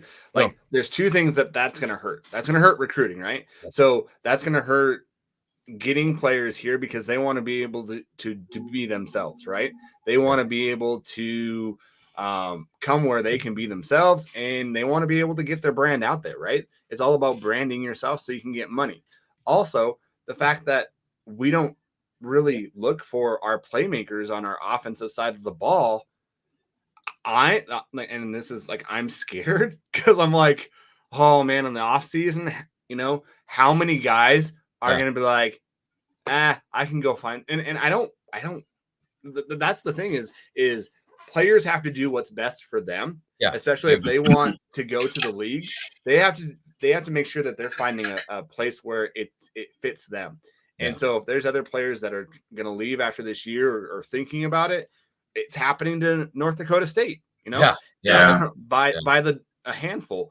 And so I know that ours will happen, and it happens every year, but just with our playmakers not really getting, targeted, it's in the back of my head like, oh man, is this going to be a huge off season where we lose guys? Well, that's what I'm hoping with this SEMO game, that hopefully we learn from this last game some more, and we see them spread the ball around and do some of that, because get these guys having fun. That last game wasn't fun for anybody. So, and that's what, football's supposed to be fun. So get the ball, spread it around, let these guys go. And if Lucas is hurt, put Britt in. Let's see what he's got. Every time he gets in, I feel that just like he's got that it factor, like he's not afraid of anything, and he's going to play with his hair on fire. So why not go for it? Especially if Lucas can't run, that takes away one of the best parts of his game. So why limit him? Why not try this? If it doesn't work, it doesn't work. But I everything I see tells me, the way he paints his face, even like he thinks he's a middle linebacker playing quarterback out there or something. I love it, dude. We had him on program out there or something. It's like, I love it. I think the guy's going to be great. So we had him, and this is what TB25 said. We need a quarterback.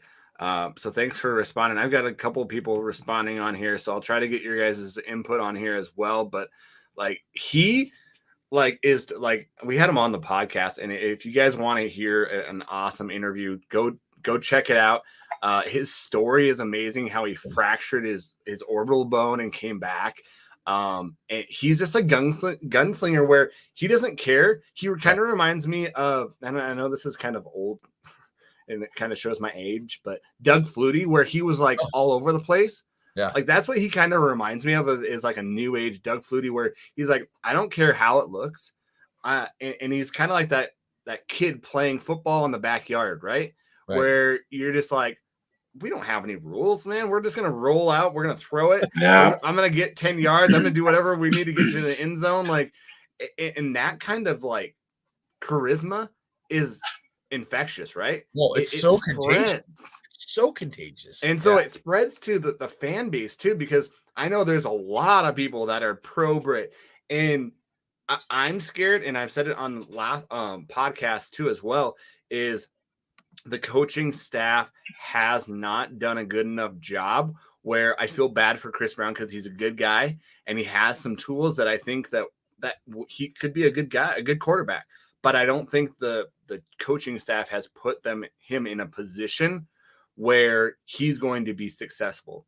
The positions that he's been put in are ultra pressure situations where he has had no recollection of how to do things. They're always, primetime games, and, they don't use his, talent to do what's best for him. They say, nope, this is a square peg and it's going in a round hole. Right. Yeah. And so I hope they don't do that with him.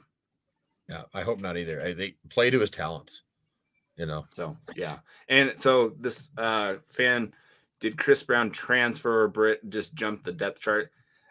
Yeah, Britt jumped the depth chart. Yeah, I did. Happened. He's still on the team, and he's still on the media page as well. So he's just jumped the depth chart. Yeah. So I doubt Chris Brown will transfer, because if he was going to transfer, I think last year would have been the year. Yeah. After they pulled him and put Robbie Patterson in. So I don't see Chris transferring. I mean, we're gonna have transfers. Everybody does. Oh yeah. I mean, like with Marcus leaving, that had not. It actually talked to his dad. Yeah. He reached out to me. It had nothing to do with like playing. He just needed. It was personal, and he needed a different situation. So I mean, that you cannot ever wrong a guy for that. Everybody just their lives. They got to do their own thing, and it's going to happen. That's why I worry about fans getting upset. It's like, man, these are still kids, Yeah. And I had a rant on the last episode. Like the fan base was getting on him for doing what was best for him. Like, do you understand like the injury that he had that he came back from?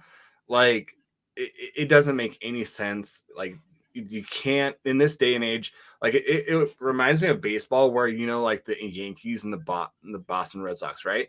Like where you're like, oh, you're one side or the other. Other teams, you can't go to the other side, and they're pissed off. Like now, it's open, right? Everybody goes everywhere. It doesn't matter. And so I just think that you can't fault him for doing what's best for him. Yeah. No, you can't. You can't ever fault a player for doing what they, it's their career and stuff, and sometimes they think that's the right thing to do. So, well, guys, how do you guys feel about going on to Southeast Missouri State? Yeah, let's do it. SEMO. Good to me. So, and I think I have to show this before. I think there's a SEMO fan on here. Did you see? Could you see that? So I got the comments up. Yeah. Bo 5581, I think. Yeah. He's like, that third string QB is going to eat your defense up running the ball. Maybe watch a game. And I will admit, I haven't watched SEMO yet. Like I was saying earlier with ESPN Plus, you can watch these games and stuff. Yeah. I haven't watched one. I'm just going off of some stuff I heard at QB Club, and that's that Bobby broke down, and that's about it. So all I can say to that guy is you probably haven't seen a defense like ours, and I hope he knows what's gonna happen, because he's not gonna. He better be really, really fast, because his passing yards, he's had 221 yards the last 3 games, and so they're not going to run him. They've been very heavy, and so let's go into Southeast Missouri State, the RedHawks of the Ohio Valley Conference this year, 9-2 guys, 5-0 on the in their conference. They have one FBS loss in Iowa State, where they lost 42-10. They played Southern Illinois. That was one of their wins, 31-34. They played Nichols, 42-16. Central Arkansas, they beat 35-27. Lindenwood, which is I believe it's a new Division II school coming up, beat them handedly, 49-28. Yeah. Played Tennessee Tech 34-20. They have a like opponent in Northwestern State. They beat them 51-16. And so they had the ball for 38 minutes in that game. Sounds like the Idaho game. Yeah, right. And so Eastern Kentucky, they lost 28-23, which is another playoff team. Tennessee State, I think that's Eddie George's team, 42-0. Eastern Illinois 31-7, and then they played Murray State 52-22. So that 9-2, I just don't see, Southern Illinois, they came in on hot this year, but then they kind of died off. Yeah. Central Arkansas wasn't really that great. Northwestern State wasn't great. Eastern Kentucky they made the playoffs. They're pretty good, but I just don't see any really like teams where, hey, that's a good team, right? They Well, played maybe one good team and they lost. The OVC is not the Big Sky, and it's No. not the Missouri Valley. I mean, the Missouri Valley and are the two heavy hitters of conferences here. I mean, that's why we got 5 teams in the playoffs. That's why the Grizz got out of the playoffs, because good losses, if you'll say it. I mean, we had one of the only teams that had Sac State beat. I mean, we're leading them until the end there when we go into overtime. So it's going to be different with them coming up here. And I mean, generally, when we get these teams from places like Missouri with a little warmer weather, they're coming up here in the cold. They've probably never played in front of, and granted, our crowd will be a little lighter because it's Thanksgiving weekend, but it'll be 17 to 22,000 of the craziest people you've ever seen out there. Yep. Anytime it's playoff football, the people that are coming love Grizz football. It's loud. And so it's going to be, I think, a little eye-opening for them. And I think they're in for a surprise. I mean, I expect the Grizz to win big. And that might piss off some SEMO people, but, I don't care. I'm sure they come up here and the Grizz are they're going to be out for blood after what happened last weekend. Exactly. So, exactly. I think another factor you talk about too is, like you said, it's not going to be our biggest crowd, but it's still going to be kind of a shock, I feel like, because, I mean, I look at their average this year. Let's see, they averaged 2,226 fans. Yeah. So, yeah. And I don't know what their road games were like, but I think, we say it every game, but I think that crowd factor is still going to play a major effect, even with the smaller crowd. They put the numbers out today. The only one bigger than us was Jackson State. I saw that. Yeah. So we were averaging 25,298. Yeah. So go down to just kind of what SEMO has been averaging. They've been averaging about 36 points a game, 236 rushing yards, 238 passing yards. So they're kind of balanced in that area. But one thing that you have to look at as well is that they're getting 37 of their touchdowns. 11 of them have been rushing, and 26 of them have been passing. Their totals for total yards are 474 yards. Third down percentage, they're about 40. Fourth down, they're about 69%. And so time of possession, they're about 29. And that's pretty close with their opponent. They're 29 and 30. They have actually been losing the time of possession with their opponents. And so they kind of go into, what they have, guys. QB. It's going to be I hope that they have their third string, because their first string guy is pretty good. Paxton DeLaurent, 168 of 264. 2001. Like he's got some kind of foot injury or something was what Yeah, he sprained it or broke something. Yeah, something Lucas, what's the beat writer for the Grizz name? Lucas Sem? Yeah, he was saying he was still in a boot this week. Yeah.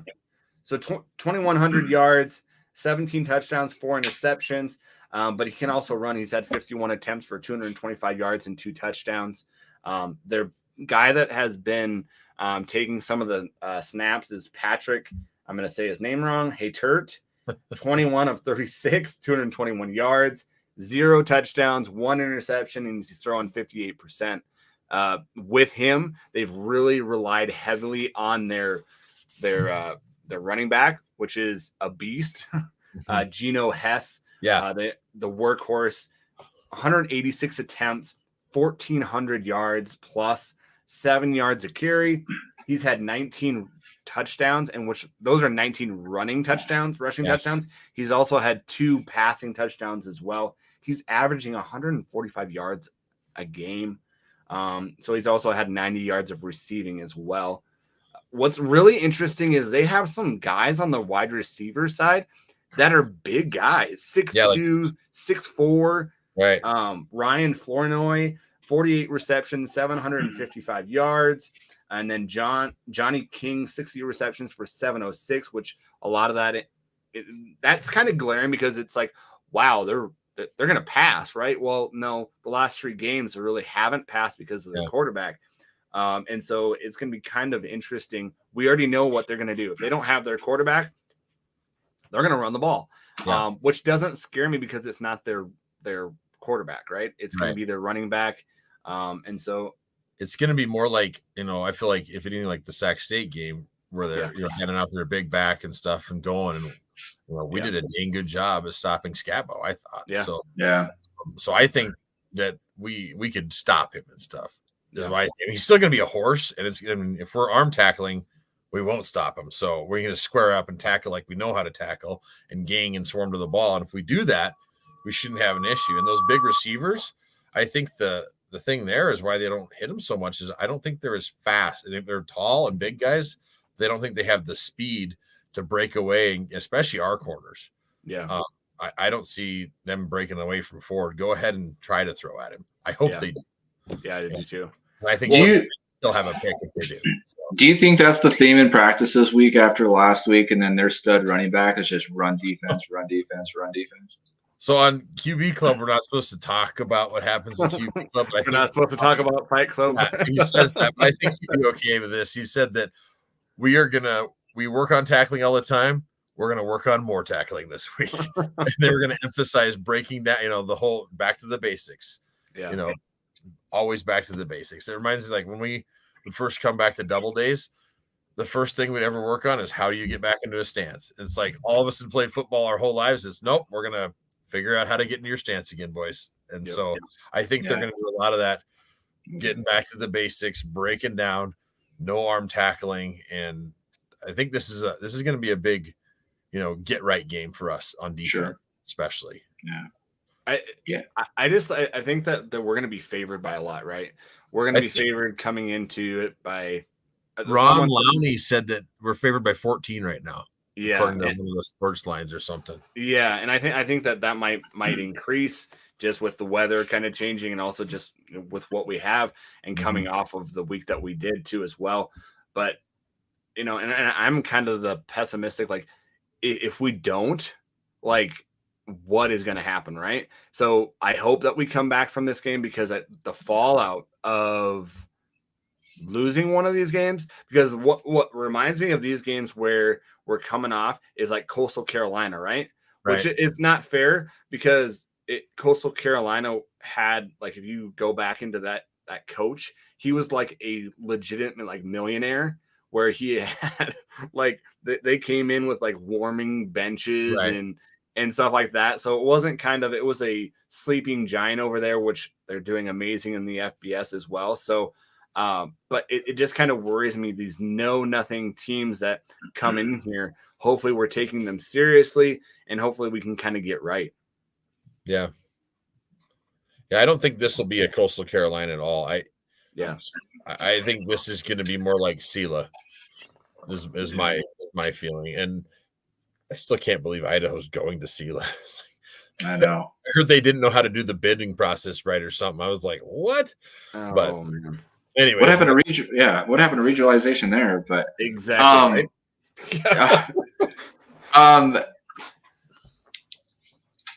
But personally, I think we're gonna, when it comes to SEMO, I haven't watched a lot of tape on them. I've seen a little bit.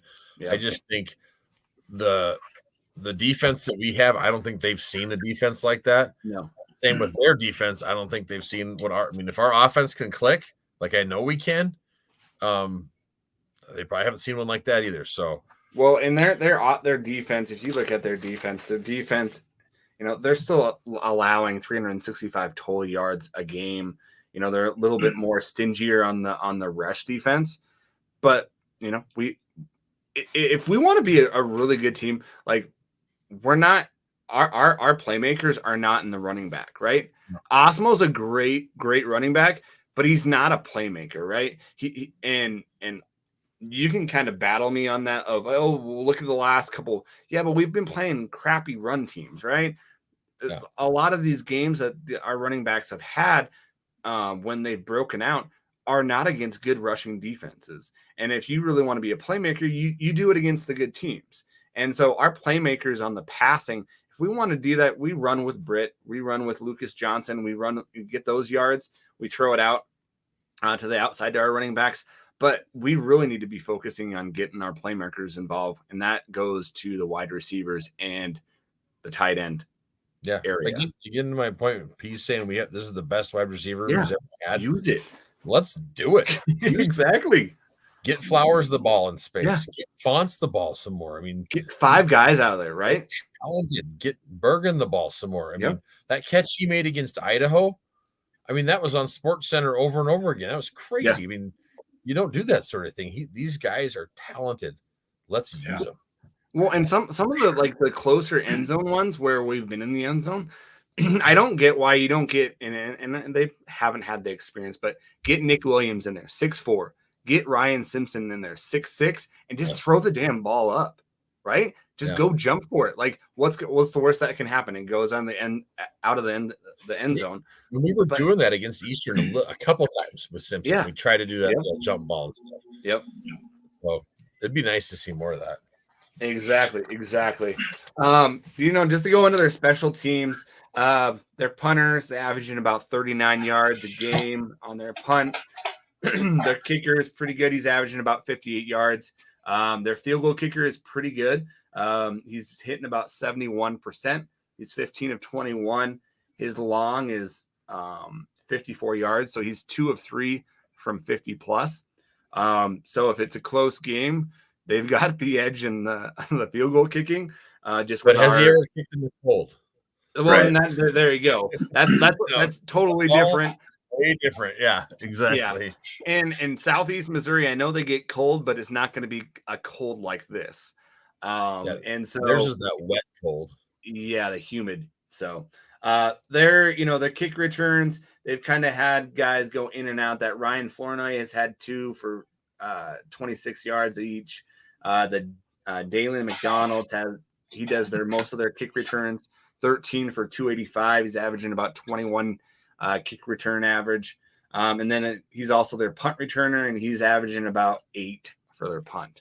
And so looking at it, I would still say comfortingly that we have the edge on the special teams, maybe not the field goal kicking. And then their defense is it's weird. They have 10 interceptions. They've got 25 sacks. A lot of their DBs are high in their tackles, right? And so just to kind of go, and we can talk after that, guys. Brian Norman is their leading tackler and their linebacker with 100 tackles, 3.5 tackles for loss, 2 sacks, 1 interception. Lawrence Johnson's their DB, their second leading tackler with 66 tackles. He's got 7.5 tackles for loss, 4 sacks, and 1 interception. So either they're blitzing their cornerbacks, as they have another a DB that's got a couple interceptions. Their linebacker, also Christian Furman, 54 tackles, 3 sacks. William McCall, their DB, 44 tackles, 2 interceptions. And then their linebacker, Kendall Booker, 22 tackles, 6 tackles for loss, 4 sacks, and 1 interception as a linebacker. So I think they're a stingy defense. I think that we really, really, really need to make sure that we're not turning over the ball, because the last couple of games we've kind of been losing that turnover margin as well. And I think that's really important for us to get kind of back in that realm and winning that game. But none of this stuff kind of worries me. The DB kind of thing for 4 sacks, like how are they using that guy? That'll be interesting to see how they use him. But yeah, their defense doesn't scare me. It kind of reminds me of I can't think of the team that we played this year off the top of my head. But yeah, I think we're good offensively. It'll be interesting to see who plays, right? Who's going to be playing quarterback position for us? I think it kind of comes down to that. I honestly don't know how Lucas comes back from that. I don't know that I'd want him to play this game, honestly, because, I mean, if we want any chance of a run at all, it would be nice to have him healthy later. And I don't know risking that right now. And I'm not saying, SEMO's a team to mess around with at all, but I think, Britt brings the tangibles that can keep the offense moving. Yeah. That why risk it with Johnson? I don't know. I mean, he clearly did not look healthy. That second half against the Cats, he looked good. He dropped that dime that first series, but like you said, he wasn't scrambling, wasn't taking off running. So is it more of a liability to put him in when he's injured like that versus Britt, I don't know. I think I'd go with Britt if he's not 100% healthy. I mean, what's 100% this late in the season though, too, I guess, right? Exactly. Well, and I agree with you. I think that if Lucas's knee is messed up, it's going to mess with his throwing motion because you're got use your whole body there, and then it takes away that half of his game. I mean, Hawk said it in the early season. He's like, we want him running. That's part of his game. He wouldn't be Lucas Johnson if he couldn't. I don't think he can run. He couldn't this last game. No. So let's go with Britt. And then two, it's like if we're going to develop a quarterback for next year, and we'll do it now. See what he's got. I mean, we keep seeing these little glimpses. Let's see what he's got. And if he falls in his face, he falls in his face. Put Chris Brown back in or put Lucas Johnson in. But why risk Lucas getting injured more, like to your point? And let's see what Britt's got. I mean, well, the only thing with that is are they going to let him go out there and be him and open the playbook? Or are they going to just say, hey, we're just going to do run pass option. You're going to run it, 12 times and we're going to run the ball. And we might take a couple shots across the middle. If they're going to go gung ho on Britt, you got to go 100%. Right. Yeah. And I think, and what you said, Luke, is his throwing motion. You could see it in that game. Like he was coming off and not wanting to put pressure on it. And it was sometimes it was killing the balls down and killing balls way up high. And so honestly, with what I've seen is Houck is true to his guys, right? This is one of his guys. He's recruited Lucas since he was a kid. He was at San Diego State, he was, didn't missed on him on the first time and went to Georgia Tech. And so this is one of his guys. I'm leery of that just because I don't want him to just be like, well, this is my guy. I'm going to go out there with my guy. And he takes him out at halftime because it's not going too good. And we've got a hole, right? Well, I think part of that is Lucas he is one tough SOB. Yeah. He's tough. I mean, the guy's playing through. I mean, I guess during the Idaho game, he was sick and I think he had some injuries there. Yep. And this last game, he was obviously hurt and playing. And I think, being the tough guy he's telling Bobby, I can go. I'm good. And it's like as a coach though, and as a leader, he should be able to pull back and go, you know what?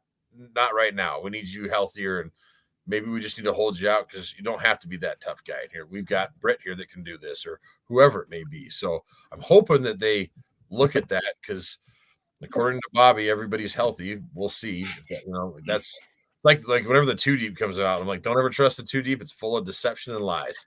So have you even seen the 2 deep for a while? Like one week it was like there and then it disappeared. It disappeared for like all of our losses. It was not there. Yeah. And then about 2 weeks ago, what was it? I think the Cal Poly game, they released it again because then Lucas M posted it and then it hasn't been back up since. So I don't know. I thought you had to post your 2 deep, but who knows? Yeah. So. And that right there, like Mike, you said winning the state, right?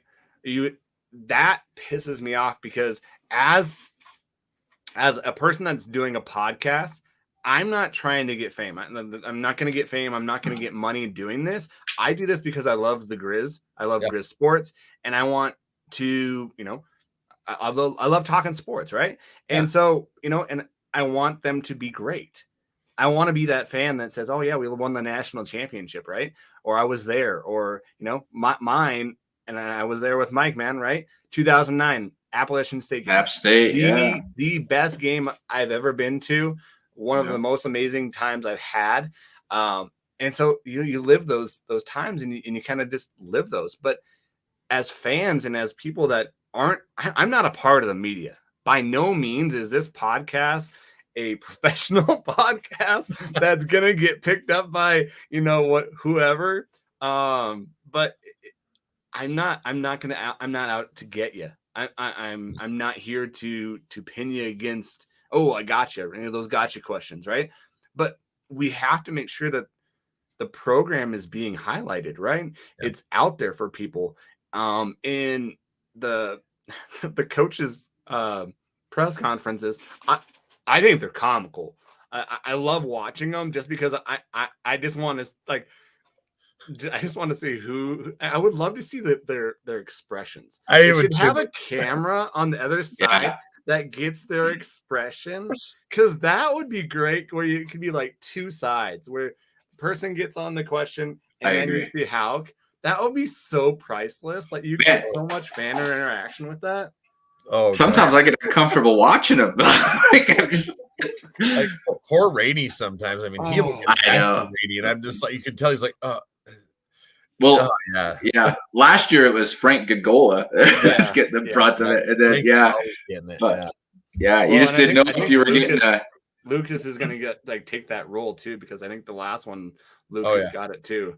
Yeah. And oh man, like I want the fan base to be able to get to them, right? And it doesn't help Hauk out where I think he's kind of nervous of the media, where answering questions like that isn't going to help you with the media. And you look at the neighbors and Nuanez, Coulter has said this. He does more stories on the neighbors because they want him there. They welcome him in. Yeah. And so that's part of winning the state as well. Like Mike said, is we've got to be able to make sure that we're doing the right things. And I don't think we are. Yeah. It feels like to me, the only person that's allowed to do that stuff is Riley. Yeah. Like, because he's part of the media, and so he's out there. And so, I think it's good that he goes on with Nuanez every Monday. I actually listen to that too. Just those two talk about it and stuff. But I'm surprised he gets to say some of the things that he says. I am too, because he says, I'm like, man, I'm surprised Hauk's not getting it. I mean, I'm sure he doesn't listen to any of that, but I'm sure he does. I'm sure he talks to Riley and says something like, really, is that how you feel about me, Riley? Just wait till the coaches show. I'm gonna get you on this one. Like, but like, I mean, like this weekend we're on ESPN too. Yeah. It's like, I mean, this is huge for recruiting and everything again. Oh, yeah. And it's like, I couldn't believe they put us on ESPN too, because usually the first round games don't get the big ESPN stations. And this is the weekend of like the Egg Bowl, the Iron Bowl's going on, Ohio State, Michigan State. All those games are going on. And then they're putting us on a Big Sky After Dark sort of. Yeah. Yes, I'm pumped about it. That's why I was like so glad that I'm going to be close to town and get to go to this game. Because I've actually never been to a night game at Washington. Oh, dude.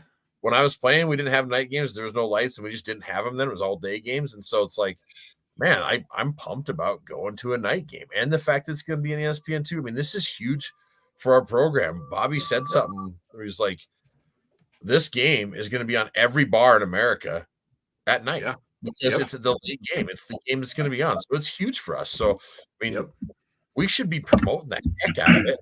Trying to pack that stadium with as many people as we can get, because we want that product to look good on national TV, because you never know what kid could be watching and go, man, that looks awesome. I want to go play there.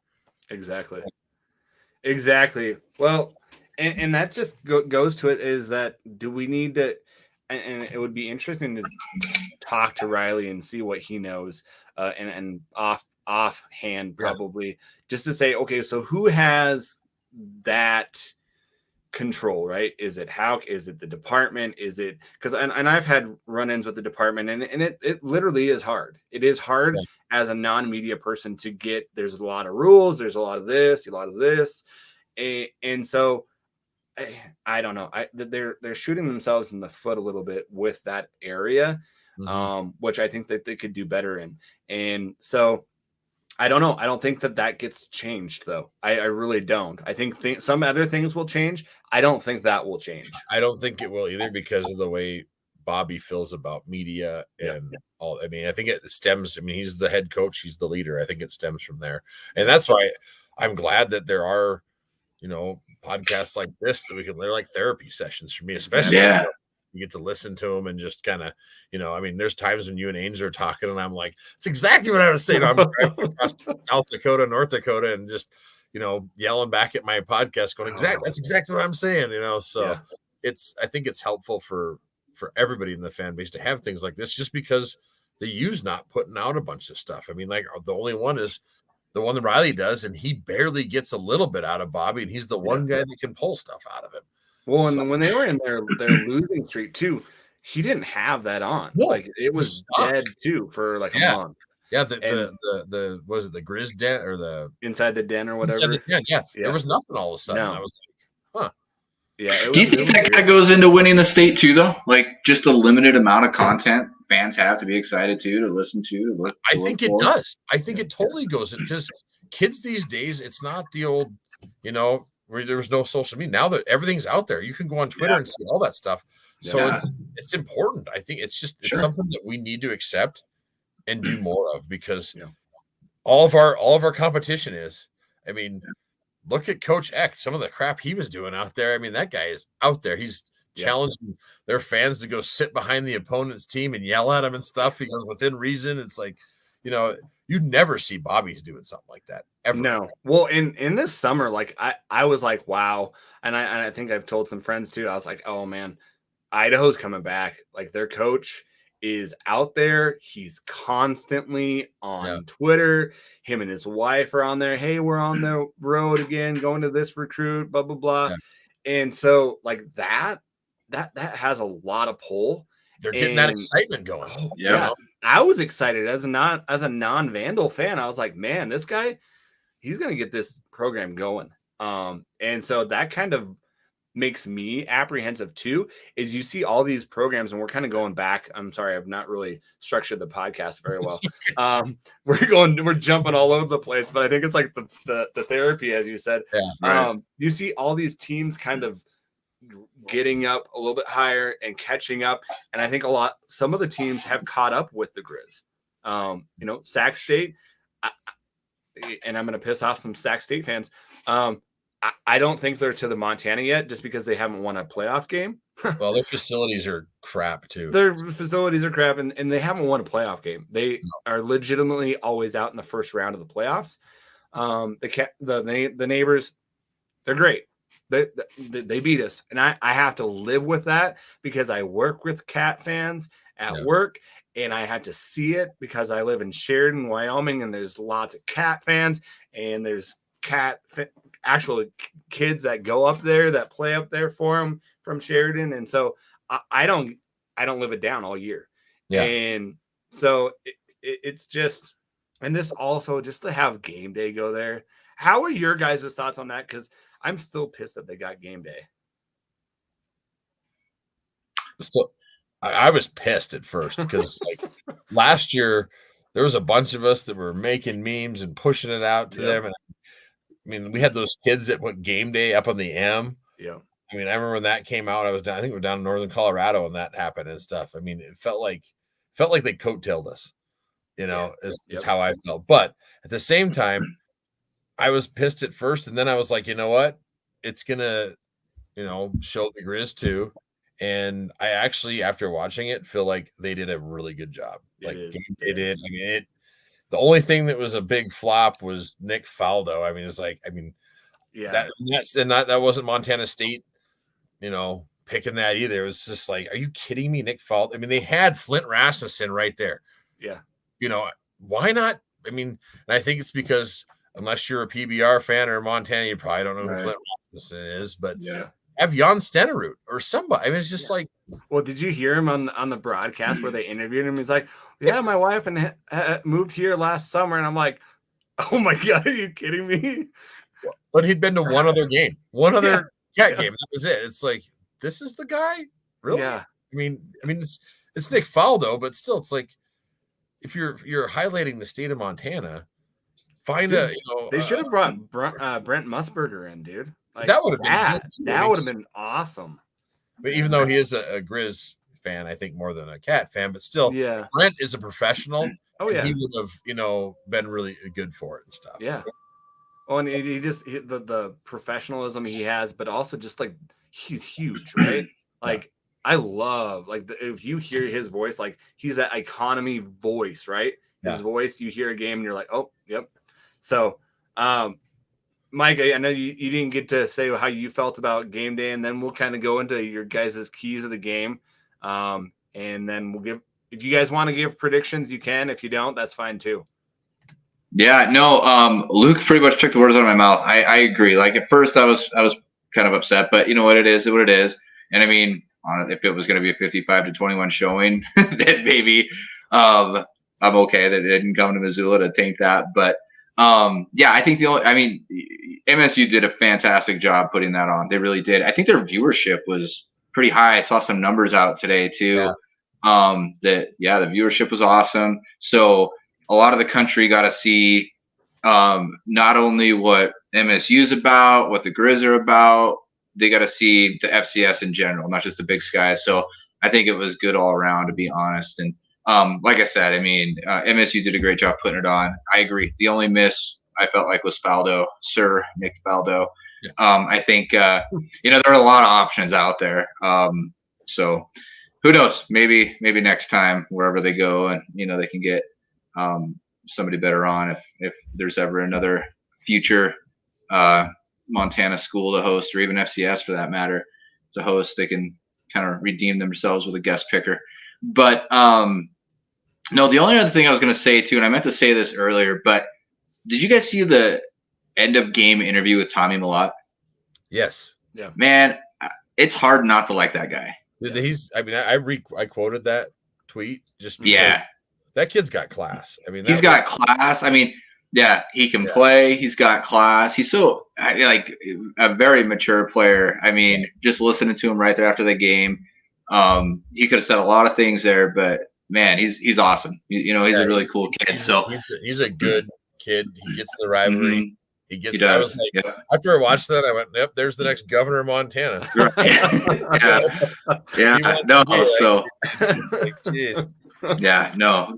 Yeah, I have nothing but respect for him, and I thought that was pretty cool. So, props to him on that. So, What was your other question, though, Adam? Well, I was just gonna go into keys of the game. What you guys think the keys of the game for SEMO are gonna be, and then if you guys want to give a prediction, you guys can. Angel, if he's gonna listen to this, he's been kicking my butt.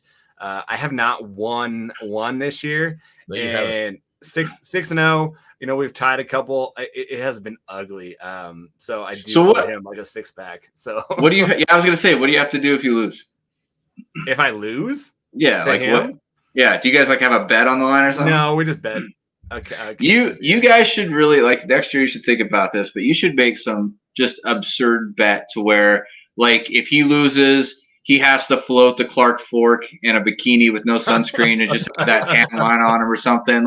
Just some absurd bet. You guys should make something next year. There'd have to be stipulations where none of us could get fired from our job because I have 2 kids and I don't want to get fired from my job. But no, these are my keys of the game. You guys can say if you agree with them or if they're crazy. I know foremost, with their beast of a running back, I'm going to forget his name, Geno Hess. We've got to stop the run. We've got to come back and make sure that we are dominant finishing tackles. We've got to win the turnover margin. That hasn't been happening lately. We've got to win the turnover margin and then get going on offense. Get our playmakers the ball. I don't care how we do it. Just get them the ball. Get Bergen the ball. Get Fonts the ball. Because I think that is we're keeping to our guys, right? Yeah. And not playing those big guys, those playmakers. And then just let the defense just unleash. And I think that's going to happen. Luke, you've said that too, is they're going to unleash on this team so bad that the only thing I think I worry about that is they're going to unleash so much that they're going to get blown, right? That they're going to over pursue and try to get people. We could see a lot more penalties for roughing the passer just because they're going to want to get this taste out of their mouth. Luke, what do you think? So, real quick, Luke, before you go, I have to laugh at Mace's comment here about a podcast in a bikini. Oh no, dude, that'd be gross. Turn off the video for that, otherwise we all lose. But I don't think anyone wants to see that. Oh man, it should be easier in the zoo. Yeah, Sheridan's kind of small, and there's a lot of people that know me here in this small town. So, we'll have to do that. Thanks, Mike. I think that's going to be out there now. As far as the keys to the game, I agree with you. I think tackling and pursuit to the ball is going to be huge on defense, and just playing with that relentless mentality where they're just attacking all the time, because it doesn't feel like we've been blitzing and attacking like that, and just really stopping that run. And then on offense, I think it's just, score first and score often. We got it. I think if we can get that first score, it'll give us the momentum, and then, watch out. So I'm really excited to see. I hope they start Britt. I mean, I think Lucas is just so banged up. You just need to give him time.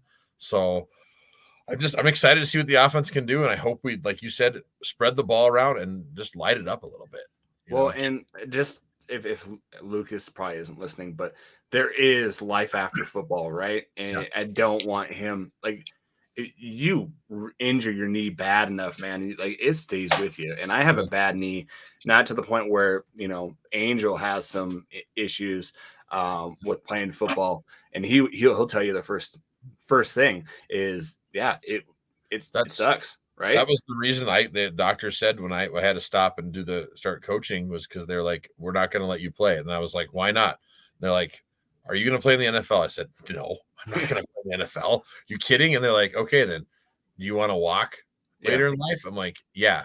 And to this day, I have pain in my feet and knees, like from the injury that is every day. But, at the same time, people are like, was it worth it? I'm like, hell yeah, I would do it all over again in a second.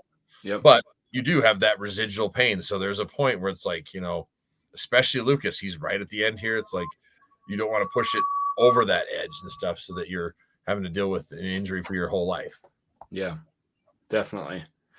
Mike, I will make a score prediction later whenever you're ready for that. Okay. Yes. Mike, what are your thoughts, man? Yeah, nothing new than what you guys said. And like you guys said, I really do hope Britt starts as well. For those reasons as well, but more of a selfish one too. Like TB25 had a comment on here, like, we need a quarterback. I want to see if we do. Do we already have a quarterback, or do we need one? Like, I want to see. There's another comment there. Britt has a lot of potential. I agree. And I think with the tangibles that Britt brings, I don't think it's that much of a drop off, to put him in, that much of a gamble. Like I said, I don't want to write SEMO off, like somebody said, and I don't think we would be doing that by playing Britt. I think it's almost more of a liability to play an injured Lucas Johnson than it is the healthy Daniel Britt, in my opinion. So play who's healthy. Stop the run. I mean, just getting back to the fundamentals. Like, let's make some tackles this weekend. Let's play assignment football, and then special teams. Let's get back. Let's just try to get crisp on special teams as well, because, like you said, that's been a struggle all year. Doesn't mean we have to write it off for the year. Let's just get better there. So and also, Ron, I think I would rather be on the NDSU side this year, just because they're not as strong as they usually are, and I think we could match up well with North Dakota. Well, and Bobby's been wanting a piece of NDSU for he's been back. He's been saying that's who we want. That's the ones we got to dethrone them. So I mean, we got to take care of business here first, but I look forward to that. That's a great measuring stick too, NDSU. And would you go ahead? Then what happens? I mean, it's just like, this is a whole new season. So what'd you think of the bracket? So I thought Weaver got screwed. I do too. I thought they should have been a seed.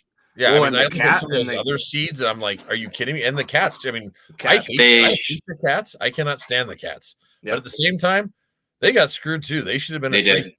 I agree. I don't know how they got dropped there, but that's purely the Bison have done it for so many years, and the committee gave them, But it could be some of the regionalization too. I don't know. There could be. We don't want to see NDSU and SDSU on the same side of the bracket. We want them on the opposite. And I feel like there's some of that. I don't know, but definitely it feels like Weber got screwed out of a seed, and the Cats should have been one higher seed. But I have a coworker that her son plays for the Cats, and she was at a watch party at the field house Sunday, and she said that the first reaction was, hey, the Grizz got in, holy cow. And then the second one was, holy cow, our seed, we got jumped by North Dakota State. Yeah. And so there was a lot of pissed off people that they got jumped. It feels like the Cat fans on Twitter are more upset that we got in than happy that they got a seed. I'm like, man, you should be pumped that you're a 4 seed and you get a bye. Instead, you're just pissed because you kicked our ass and we still made it in. It's like, on that note, isn't SEMO the team that was the coin toss team? Yeah. So that'll be kind of interesting to see too, because this game could make the committee look like a bunch of geniuses or a bunch of idiots. I mean, either way, like. Yep. So that's that wasn't done by the committee. That was done by their conference. Well, I mean, as far as putting Montana in. Yeah. Because I mean, you get that one bid conference where you come down to a coin flip. Well, I don't know. We'll see. And I also just I just want them to beat the crap out of this team just because I want the naysayers just to get off our back. Yes, we'll beat a team that's a winning record team. Yeah. And all ultimately they have a winning record, but how good is an OVC team? The OVC has not been good for very long. Yeah. It's kind of hit and miss, right? The 3 best conferences are the Big Sky, the Missouri Valley, and you're kind of CAA. I would go to CAA next. Yeah. But even then, you're kind of are they really good? Because they're beating each other up, and they have a lot of teams now, 14, I think, teams in that conference. Yeah. They lost JMU. And so it's kind of hard to kind of decipher what's what. So. Yeah. And I think it's going to take more than one game to fight off the naysayers, though. Just because you're talking about how good is that conference, so. But I don't know if we can take out SEMO and then North Dakota pull off a win to North Dakota State, that turns that narrative right around. I mean, everything. So that's why I say it's a whole new season. They can still accomplish some of their goals. And one of the goals, make the playoffs. Yeah. Their goal, deep run. Those things are still achievable. So, man, looking at our side of the bracket, if we could somehow get past that NDSU game, the door is wide open on our side of the bracket. Favorable. Absolutely. Yeah, it really is. All right, boys. Well, I won't keep you too long. We're 2 hours plus. So predictions. You want to go first, Mr. Luke? Sure. So I am predicting a Grizz win at 34-17. 34-17. All right. Mike, you got one? I was just writing it down when Luke said that, but I was going to go I said 34-21. So I had the same offense, but a little different on defense. All right. Well, so I've got 2. I'll tell you why. No, I'm not going to give you 2. I'm going to give you my real one. I'm going to give you my kind of lenient one. If they have their QB, their starting QB, I think it's going to be a dogfight. I think it'll be a pretty close game. And so I thought, 31-24 if they have their quarterback. I don't think they're going to have their quarterback. And so my real one is Grizz win 38-7. Nice. Wow. So I feel a 17 might be high. Yeah, I think it's going to be high. Defense is pissed, and it could be one of these games where they get one garbage touchdown, or it could be 34-0. Yeah. But at the same time, this is a playoff team too, and they're playing playoff football. And these guys want to win just as bad. And so I always look, you can get 1 touchdown, 2 touchdowns, and a field goal. One's probably a garbage one or something. So that's why I'm thinking 17. But I really think our D has got something to prove after getting embarrassed last weekend. Oh yeah, embarrassed. Literally, big time embarrassed. Yeah. I like Mace there. 38-7. Jeez. But, yeah, I don't know. I'm shooting from the hip here. I know really nothing about SEMO. I hear they run an RPO. Yeah. I know nothing. So we'll see what happens. But and who knows? Anything can happen. But yeah, I'm hoping that we turn this around. Guys, I can't thank you enough for filling in, and we're going to definitely have to do this again sometime. Totally had a lot of fun. This counseling session was really good for my soul. And so I thank you guys for spending the 2 hours plus going into this with me. Thanks for the people commenting and kind of being a part of our show too. That's been new. That's the first time we've had this. So that was really cool. I didn't know that was cool. Thing. I figured out how to turn them on, and I was like, "Oh, this is cool." I've been watching them the whole time. So so hopefully we can do that a little bit more. And thanks for being a part of this. And go Grizz, right? Fight on. Fight on.